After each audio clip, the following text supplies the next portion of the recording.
नाज़रीन आदाब, मैं रदा खानम आपका खैर मकदम करती हूँ सियासत टीवी के special programme review of newspaper में। सियासत टीवी आपके लिए लेकर आया अखबार से रिलेटेड एक ऐसा प्रोग्राम जिसमें हम आपको आज के अखबारात की अहम खबरों के बारे में बताएंगे। इसमें लोकल, नेशनल और इंटरनेशनल खबरों पर डिस्कशन करेंगे और आपको अहम खबरों की जानकारी देंगे। हम इस प्रोग्राम में हर ज़रूरी खबर पर रोशनी डालेंगे, चाहे वो लोकल हो, नेशनल हो या फिर इंटरनेशनल। और हमारे पास आज कुछ ख़ास टॉपिक्स हैं जिनके बारे में हम बात करेंगे, जैसा कि केंद्रीय बजट। जैसा कि आप जानते हैं कि केंद्रीय बजट पेश हुआ है और उसमें कई सारी चीज़ें ऐसी हुई हैं जिनसे जनता काफ़ी निराश हुई है और कुछ राज्यों को जो केंद्र सरकार है उसने भर तोड़ उनकी तरफ से जो है कोशिश की गई है कि जैसे कि बिहार के लिए और आंध्र प्रदेश के लिए उन्होंने कई सारी योजनाएं लागू की हैं, कई सारी चीज़ें उनको गिफ्ट के तौर पर दी है। वहीं पर बात की जाए कुछ राज्यों की, कुछ राज्यों को उन्होंने शून्य में डाल दिया है। जैसा कि तेलंगाना के मंत्रियों ने कल टैंक बंड पर जाकर एक जनसभा को संबोधित किया, एक विरोध प्रदर्शन जताया और उन्होंने वहां पर कहा है कि जो केंद्र का जो बजट सामने आया है उसमें तेलंगाना के साथ नाइंसाफी हुई है। वहीं पर बात करें कि सामना के संपादकीय में एक लेख छापा गया है, उसमें कहा गया है कि जो शिंदे हैं उनके साथ भाजपा ने कहीं ना कहीं एक दुश्मनी ठानी है और उन्होंने शिंदे के फ़ोन टैपिंग का एक मामला सामने लाया है। वहीं पर बात करें कि यूपी में जिस तरह से कहा जाता है कि वहां पर महिलाएं बहुत सुरक्षित हैं, लेकिन शनिवार को एक ऐसा क्राइम सामने आया है कि वहां पर सब लोग दहल गए हैं। कहा जा रहा है कि वहां पर एक युवती के साथ दुष्कर्म हुआ है, दुष्कर्म के बाद उसकी हत्या की गई है और हत्या इस तरह से घिनौनी हरकत की गई है उसके साथ कि वहां पर जो भी महिलाएं हैं उनको कहीं ना कहीं डर है कि कहीं आगे चलकर हमारी बहन बेटियों के साथ ऐसा ना हो जाए। वहीं पर कहा जा रहा है कि महाकुंभ में जो भगदड़ हुई है उसमें सरकार ने आंकड़े छिपाए हैं।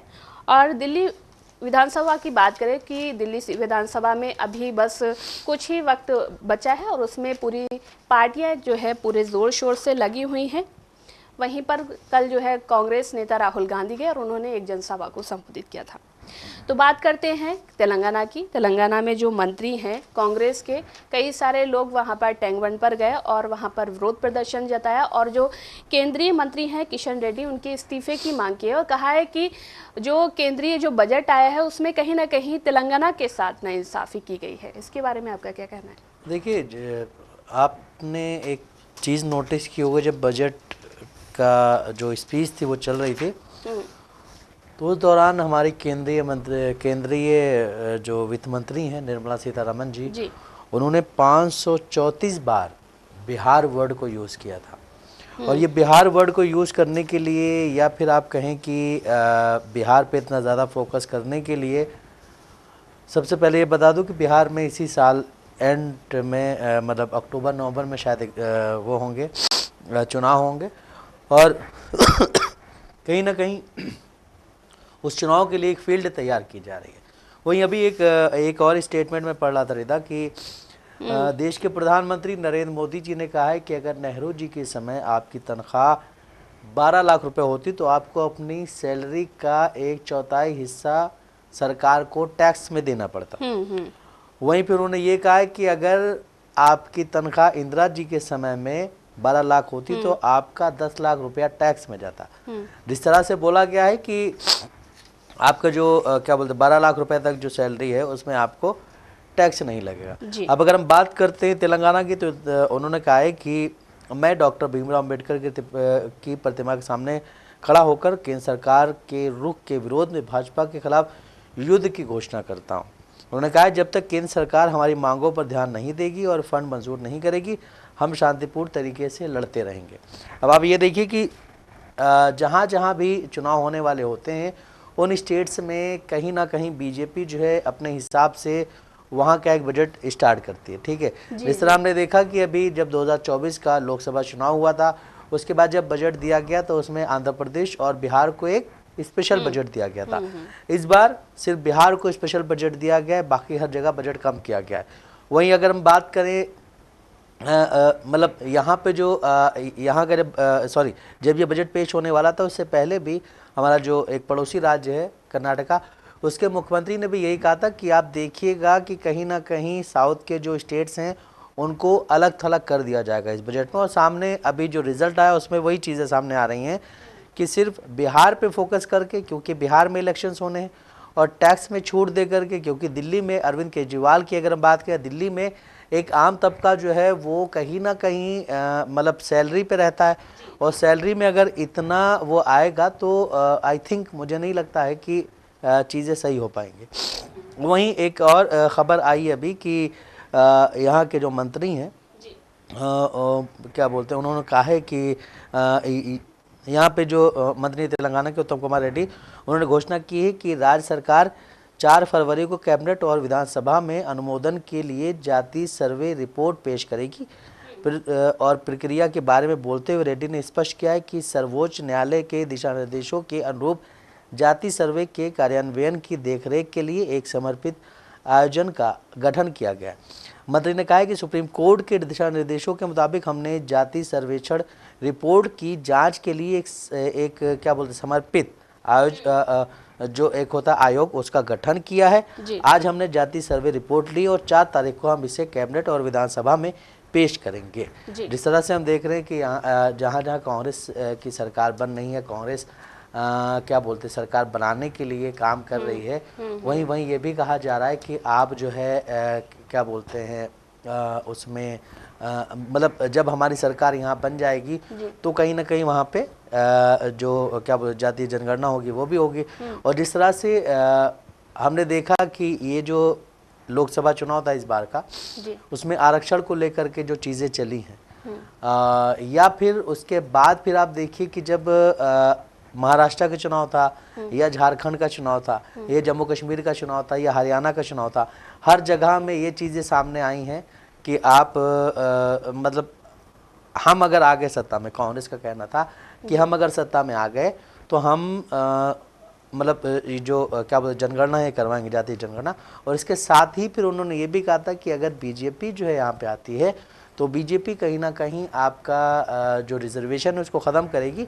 और उसका नतीजा ये भी आया कि बीजेपी कुछ लीडर्स का भी ये कहना है, जो अगर आप कहें कि छोटे लीडर्स हैं लेकिन फिर भी एक मन से वो अगर ये बात बोल रहे हैं कि ये जो आरक्षण है ये हमारे सर का दर्द बन गया है, हमें वोट बैंक के लिए चीज़ें अपने साथ लेके चलनी पड़ रही हैं। तो ये कहीं ना कहीं राहुल गांधी का कहना या फिर क्या बोलते हैं जो और लीडर्स हैं उनका कहना बिल्कुल सही है कि ये चीज़ें सामने आ सकती हैं। लेकिन अभी जिस तरह से जो देश का माहौल चल रहा है, देश में अभी दिल्ली में चुनाव हो रहे हैं, दिल्ली में चुनाव से पहले या चुनाव में अभी जो चीज़ें सामने आ रही हैं उसमें यही आ रहा है कि अरविंद केजरीवाल की जो पार्टी है उसमें भी दलितों को उतनी जगह नहीं दी गई है।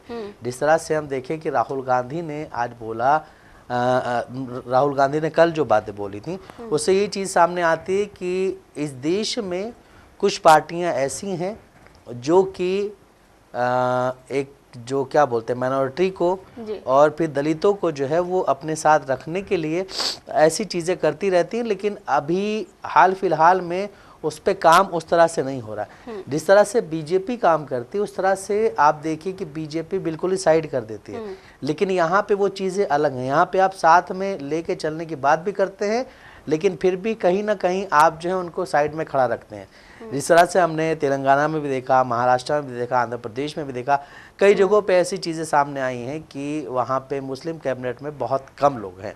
हालांकि एक बड़े तबके ने आपको वोट दिया है और और कहीं ना कहीं उस तबके से आपका आप जीत के आए हैं। जी। इस तरह से आप यहाँ देखिए हैदराबाद में भी जो एक तबका है बड़ा मुसलमानों का, और ये कहा जा रहा है कि कांग्रेस पार्टी को यहाँ पे लाने के लिए बहुत बड़ा योगदान दिया उन लोगों ने, बहुत वोट किया है।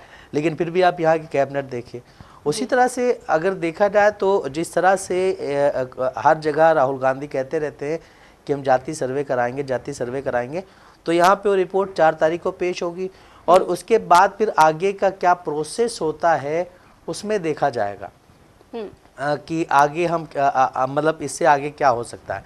वहीं अब जिस तरह हमने बात की कि बजट पे बहुत कम ध्यान दिया गया है, तो बजट पे जब कम ध्यान दिया गया तो उसे आप ये समझ लीजिए कि बजट में अगर तेलंगाना में इलेक्शंस होते, हालांकि तेलंगाना में जीएचएमसी के इलेक्शंस होने वाले हैं, लेकिन फिर भी अगर विधानसभा इलेक्शंस होते तो हो सकता है यहाँ पे बजट सेशन जो यहाँ का बजट है उसमें थोड़ी बढ़ोतरी होती है और उसको एक स्पेशल कहीं ना कहीं उससे पेश किया जाता। जी जी। तो वहीं पर बात करते हैं महाराष्ट्र की। महाराष्ट्र में इस वक्त देखा जा रहा है जो धड़ है शिवसेना और जो दूसरा है शिंदे गुट, उसमें कहीं ना कहीं ऐसी चीज़ें चल रही हैं कि जो जनता के सामने हैं और शिंदे कहीं ना कहीं जो भाजपा है, जो फडणवीस है मुख्यमंत्री, उनसे नाखुश नज़र आ रहे हैं। भले ही उनको डिप्टी सीएम बना दिया गया है लेकिन वो इस पद से बिल्कुल भी खुश नहीं है, क्योंकि उनको हमेशा से चाहिए था कि वो मुख्यमंत्री बने, लेकिन जब भाजपा की सीटें ज़्यादा आई तो मजबूरन उनको डिप्टी सीएम बनाना पड़ा और फडणवीस जो है मुख्यमंत्री पद के दावेदार बन गए।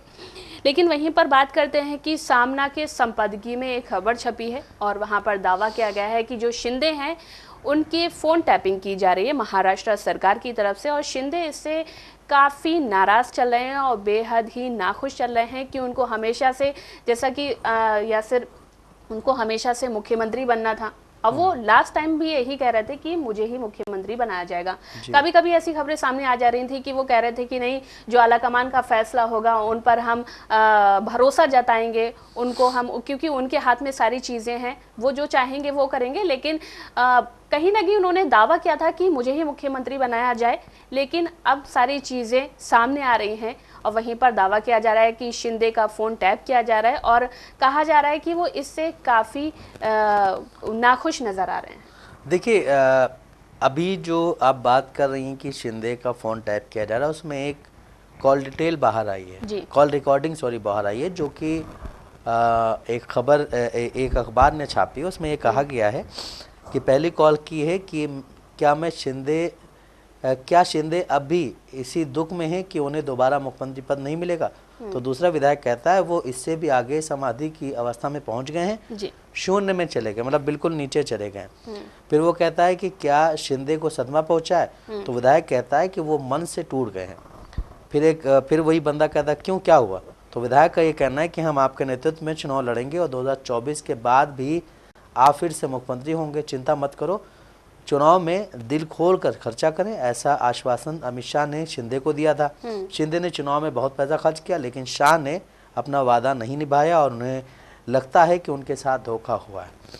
जिस तरह से ये कॉल डिटेल अभी बाहर आई है, कुछ अंश बाहर आए हुए हैं, इससे यही चीज़ सामने आती है कि जो हम लोग पिछले कई दिनों से बात कर रहे हैं, जब से महाराष्ट्र में महायुति को बहुमत मिला है, शपथ लेने से पहले की बात कर रहा हूँ, जिस दिन रिजल्ट आया है, बहुमत मिला महायुति को, उसके बाद से आज तक हम लोगों ने यही बात की है रिदा, कि कहीं ना कहीं शिंदे के लिए ये एक शॉकिंग था। बिल्कुल, क्योंकि शिंदे के विधायकों का ये कहना था कि हम इसके फेस पे चुनाव लड़े, हम फडणवीस के फेस पे चुनाव नहीं लड़े, हम शिंदे के फेस पे चुनाव लड़े, और महायुति शिंदे के फेस पे चुनाव लड़ करके जीत के आई है। आपकी सीटें ज़्यादा आई हैं, इसका मतलब ये नहीं कि आप जो भी कहेंगे वो हो जाएगा। जिस तरह से आपने देखा कि अभी हरियाणा में चुनाव हुआ था, और हरियाणा में वही हुआ कि उन्होंने चुनाव लड़ा और बोला कि नहीं, जिसके जो अभी मुख्यमंत्री है हम उसी के फेस पे चुनाव लड़ेंगे, और जीतने के बाद सैनी जो है वो मुख्यमंत्री बन गए। लेकिन यहाँ पे वो चीज़ें नहीं हुई, यहाँ पे उन्होंने अपना बंदा खड़ा किया। सैनी हालांकि बीजेपी से, वहाँ को अलायंस वाला मसला नहीं था, लेकिन आप ये देखिए कि यहाँ पे अगर कोई और होता तो शायद इस वक्त शिंदे ही मुख्यमंत्री होते। जी बिल्कुल, लेकिन कहा जा रहा है कि संजय राउत का ऐसा कहना है कि ये सारी चीज़ें जब हम एक विमान यात्रा के दौरान की गई हैं, वहाँ पर शिंदे गुट का एक विधायक है, उन्होंने ये सारी चीज़ें की हैं। उन्होंने कही है कि शिंदे का फ़ोन टैप किया जा रहा है। देखिए, शिंदे का फ़ोन टैप किया जा रहा है, शिंदे की बातों को सुना जा रहा है, शिंदे के विधायकों के साथ कुछ चीज़ें चल रही हैं। अभी शिंदे के विधायकों को जो उन्होंने मांगे थे विभाग वो नहीं मिले हैं, ये सारी चीज़ें चल रही। इसी बीच एक खबर और काफ़ी शॉकिंग है। अब ये क्यों मतलब इसके बारे में बोला गया है या क्या किया गया है, ये तो अभी हम नहीं कह सकते, पुख्ता जानकारी नहीं है। लेकिन फिर भी एक अखबार की तरफ से ये जारी किया गया है कि संजय राउत जो हैं जी, वो शायद कांग्रेस पार्टी में जाना चाहते हैं। महाराष्ट्र का एक मंत्री जो कि उल्टे सीधे बयान देता रहता है, नीतीश राणे, उसका ये कहना है कि ये जो है संजय राउत, ये इनकी राज्यसभा की सदस्यता अब खत्म होने वाली है और शिवसेना यूबीटी के पास उतने विधायक हैं नहीं कि इनको दोबारा से राज्यसभा भेजा जाए।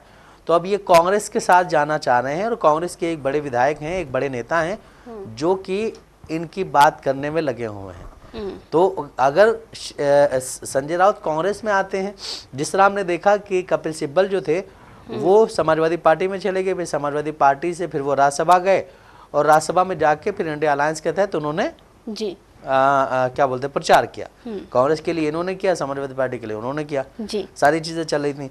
लेकिन अगर शिंदे के अंदर ये डर बैठा हुआ है कि हम दोबारा जो है राज्यसभा नहीं जा पाएंगे, तो शायद वो कुछ ऐसा कदम उठा सकते हैं। जिस तरह से हम शिंदे के बारे में बात करते हैं कि शिंदे काफी मुखर है, ये जो है क्या बोलते हैं संजय राउत काफी मुखर है।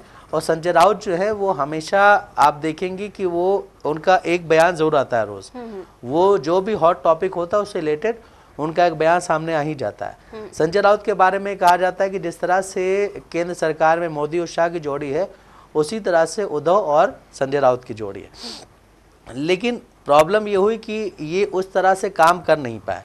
जिस तरह से एमबीए को जो सीटें कम है, इसके बारे में अभी हमने बात की थी सैटरडे को भी कि राज ठाकरे ने भी इस पर अपोज किया था। राज ठाकरे ने कहा था कि एक विधायक जो हर बार जीत के आ रहा है इतने ज़्यादा वोटों से, उसको वोट कम आए, और एक विधायक जो जीतता ही नहीं उसको इतने ज़्यादा वोट आ गए।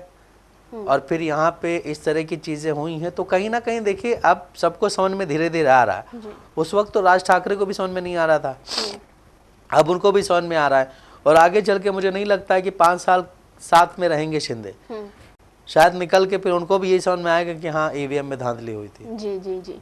और वहीं पर अगर बात करें जिसे राम की नगरी कहा जाता है अयोध्या, उसमें शनिवार को एक ऐसा हादसा हुआ जिसको देखकर, जिसको सुनकर हर किसी की रूह कांप गई।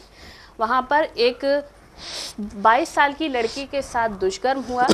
सिर्फ दुष्कर्म ही नहीं हुआ, उसकी हत्या भी कर दी गई। और इस तरह से उसके साथ घिनौनी वारदात की गई है कि उसके जो है जब उसकी लाश मिली है तो उसकी डेड बॉडी से एक भी कपड़ा नहीं था। उसके साथ इस तरह से निर्मम उसकी हत्या की गई है, नृशंस तरीके से, कि हर कोई देखकर, उसको सुनकर उसकी रूह कांप गई। कहा जा रहा है कि ऐसा लगता है उसकी लाश को देखकर कि उससे किसी ने निजी दुश्मनी निकाली है। और वहीं पर अगर बात करें, उसकी लाश को कुछ दिन हो गए थे, उसके बाद उसके जीजा को एक खेत से उसकी लाश मिली है। वहीं पर कहा जा रहा है कि कुछ दबंग हैं और जिनसे उनकी दुश्मनी चल रही थी, वहाँ पर ये वारदात हो सकता है कि उनके द्वारा की गई हो। देखिए इस शव के बारे में जो चीज़ें सामने आई हैं उसमें ये कहा गया है कि लड़की गुरुवार रात को किसी धार्मिक कार्यक्रम का बोल करके रात 10 बजे घर से बाहर निकली है, और उसके बाद जब वो रात में आई नहीं तो फिर शुक्रवार को अयोध्या पुलिस थाने में उस लड़की के बारे में गुमशुदगी की रिपोर्ट दर्ज कराई गई है। परिजनों ने आरोप लगाया कि पुलिस युवती की सक्रियता से तलाश करने के बजाय महज खानापूर्ति कर रही थी। मतलब यहाँ पे देखिए कि घर वालों ने पुलिस पे भी इल्ज़ाम लगाया है। उनका ये कहना है, इम्पॉर्टेंट ये चीज़ है कि घर वालों का ये कहना है कि पुलिस वाले सिर्फ खानापूर्ति कर रहे थे, टहला रहे थे उस तरह, हाँ बिल्कुल टहला रहे थे, टाल रहे थे चीज़ें जो है, उस तरह से काम नहीं कर रहे थे। अगर उस तरह से काम करते, फास्ट काम करते, तो शायद ये चीज़ें यहाँ नहीं होती। लेकिन जिस तरह से हम बात करते हैं कि जो है क्या बोलते हैं, यूपी की पुलिस जो है वो काफ़ी एक्टिव होती, तो एक्टिव किसी और चीज़ की वजह से होती है, किसी और समुदाय विशेष के लिए ज़्यादा एक्टिव होती है, वो इन चीज़ों में एक्टिव नहीं। तो वहीं अगर बात करते हैं हम सपा सांसद अवधेश प्रसाद की, तो उन्होंने कल एक प्रेस कॉन्फ्रेंस बुलाई थी। उस प्रेस कॉन्फ्रेंस में वो काफ़ी ज़्यादा भावुक हो गए थे, वो रोने भी लगे थे। यहाँ तक कि ये भी कहा जा रहा है कि उन्होंने कहा था कि हम लोकसभा में पीएम मोदी के सामने बात रखेंगे, यदि न्याय नहीं मिला तो हम लोकसभा से इस्तीफा दे देंगे। अयोध्या के सांसद ने कहा है कि हम बिटिया की इज्जत बचाने में नाकामयाब रहे, कैसे ये बेटी के साथ हो गया है, हमें इतिहास क्या कहेगा। इस दौरान उनके समर्थक उन्हें कहीं ना कहीं समझाते रहे जिस वक्त वो रो रहे थे। लेकिन इसमें एक सांसद की गलती भी है। अगर आप देखें तो वो वहाँ के सांसद हैं, उन्होंने कहा कि हम बचा नहीं पाए, लेकिन उस देश के मुख्यमंत्री जो हैं वो अपने प्रचार में लगे हुए हैं। उस देश के मुख्यमंत्री जो है उस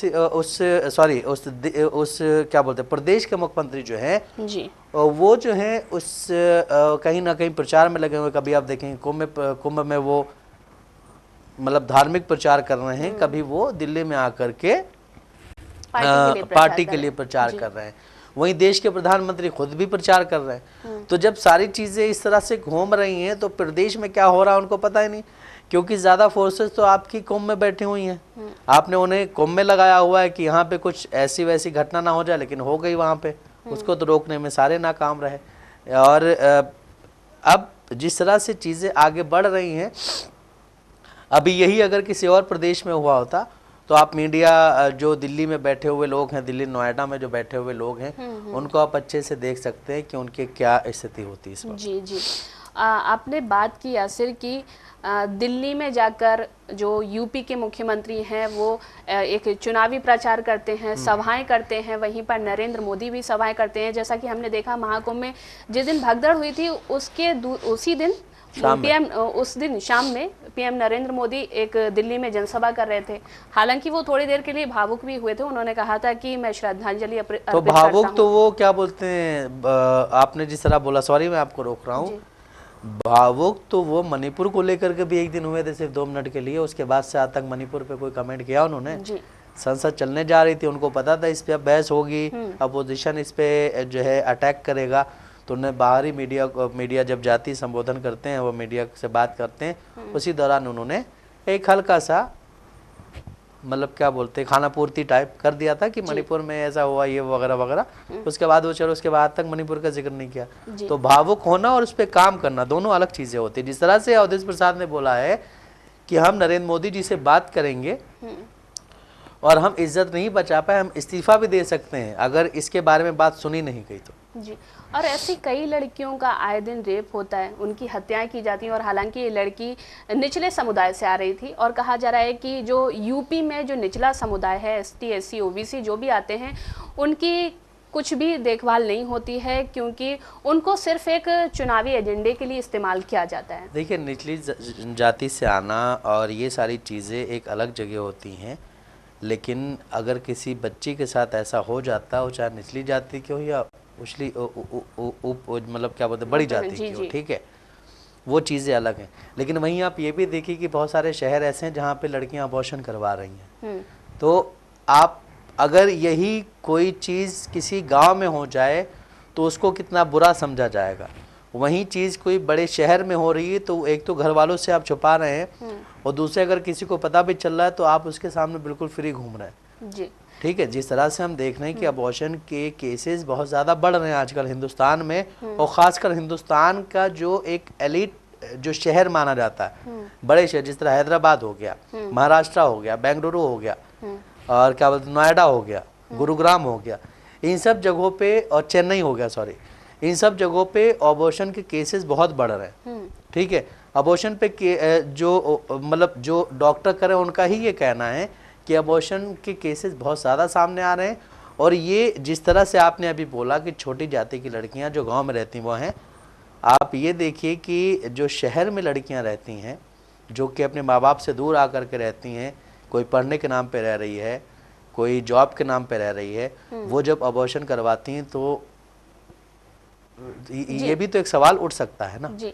लेकिन यहाँ पर मसला दूसरा है ना यासिर, क्योंकि यहाँ पर उस बच्ची के साथ उसकी हत्या की गई और इस तरह से हत्या की गई। देखिए, यूपी में ये कोई नई कहानी तो है नहीं ना, यूपी में ये चीजें चलती रहती है। अभी पिछली बार हमने देखा कि 2 बहनों को बांध के लटका दिया गया था, उस पर क्या एक्शन हुआ है? यूपी में अगर आप कुंभ करवा रहे हैं, यूपी में आपको धार्मिक सभा करवा रहे हैं, यूपी में अगर चुनाव हो रहा है और जो यूपी के मुख्यमंत्री योगी आदित्यनाथ या फिर देश के गृह मंत्री अमित शाह वो जाके बोलते हैं कि जो है यहाँ पे रात 12 बजे के बाद भी लड़की पूरे गहने पहन के अकेले घूम सकती है, और फिर प्रियंका गांधी यूपी में क्या बोलते हैं प्रियंका चोपड़ा यूपी में आती हैं और वो ये कहती है कि यहाँ 7 बजे के बाद घूम सकते हैं, तो यूपी पुलिस जो है वो कहती है कि नहीं, क्यों नहीं घूम सकते। लेकिन वहीं आप देखिए कि रात में एक लड़की 10 बजे गई है, उसके बाद उसकी लाश मिली है। इससे पहले 2 लड़कियों का केस हुआ था, उसमें जो है वो लोग कहीं बाहर गई थी, दोनों को पकड़ के मार दिया गया, उनको फांसी से लटका दिया गया। ये मतलब उनको शो ये कराना था कि ये लोग जो है क्या बोलते फंदा लगा के मरी हैं, लेकिन चीजें तो सामने आ ही जाती हैं। उन पे क्या हुआ, कोई एक्शन हुआ है जी। और कई केसेस रोज यूपी में आते रहते हैं, यूपी में आते हैं, बिहार में आते हैं, लेकिन कई केसेस ऐसे भी होते हैं जो सामने आते हैं। बहुत सारे केसेस ऐसे होते हैं जो सामने आ ही नहीं पाते हैं। कभी लड़की नहीं बताती, कभी घर वाले नहीं बताते, कभी कुछ ऊंच नीच वाला मामला होता है, कोई मतलब क्या बोलते पैसे वाला होता है तो वो दबवा देता है। तो ये सारी चीजें यूपी में चलती रहती हैं जी। और अगर हम बात करते हैं इन चीजों की, तो इन चीजों पे जो कानून बनाने की बात करी थी ममता बनर्जी ने, उस पे क्या हुआ फिर? उसको जिसने क्या बोलते आरजीकर मेडिकल में ट्रेनी नर्स के साथ वो काम किया था, उसका मर्डर किया था, वो एक आदमी नहीं कर सकता। उसके खिलाफ जो जांच बैठी, कुछ हुआ अभी तक? उसको सिर्फ उम्र कैद की सजा दे दी गई। अब वो क्या अपनी क्या बोलते सजा काटेगा बैठ के आराम से अंदर? जी। क्या फायदा होगा? जब बात की जा रही कि इस पे कोई कानून बने, चाहे वो बीजेपी के राज्य में हो या किसी और राज्य में हो, उसका सीधा सीधा जवाब देना चाहिए। उसके बारे में एक कानून बने और उस कानून के तहत जितनी जल्दी हो सके उसका प्रोसेस शुरू हो। जी बिल्कुल। जैसा कि यूपी में महाकुंभ चल रहा है, यूपी सरकार वाहवाही बटोर रही है महाकुंभ को लेकर, लेकिन वहीं पर महाकुंभ से रिलेटेड एक और खबर सामने आ रही है। जैसा कि महाकुंभ में भगदड़ मची थी, उसमें काफ़ी लोगों की जान गई थी, लेकिन सरकारी आंकड़े जो कह रहे हैं उसमें बहुत ही संख्या कम है। लेकिन अगर जो वहाँ पर लोग थे उनके मुताबिक अगर पूछा जाए, देखा जाए, कहा जाए, तो उनका कहना है कि वहाँ पर लाशें ही लाशें दिख रही थी। वहाँ पर एक गुजरात के अजमेर के एक शख्स थे, उन्होंने बताया कि उनकी पत्नी की भी इस चीज़ में जो है उनको भी मतलब वो भी मर गई, उनकी भी मृत्यु हो गई। और उन्होंने कहा कि वो मेरे से सिर्फ 2 से 3 इंच की दूरी पर थी, लेकिन वो मुझे मैं उनका हाथ नहीं पकड़ सका। वहाँ पर भगदड़ इतनी ज़्यादा थी कि वो मुझे मिल नहीं पाई। लेकिन दूसरे दिन खबर मिली कि आपकी जो है पत्नी है, उनकी डेड बॉडी अस्पताल में है। मैं वहाँ पर गया और उन्होंने जो वहाँ पर एक शख्स मेरे पास आया, उन्होंने मुझे 15,000 का एक लिफाफा थमाया और उन्होंने कहा कि आप अपनी पत्नी की डेड बॉडी ले जाइए और उसका अंतिम संस्कार कीजिए।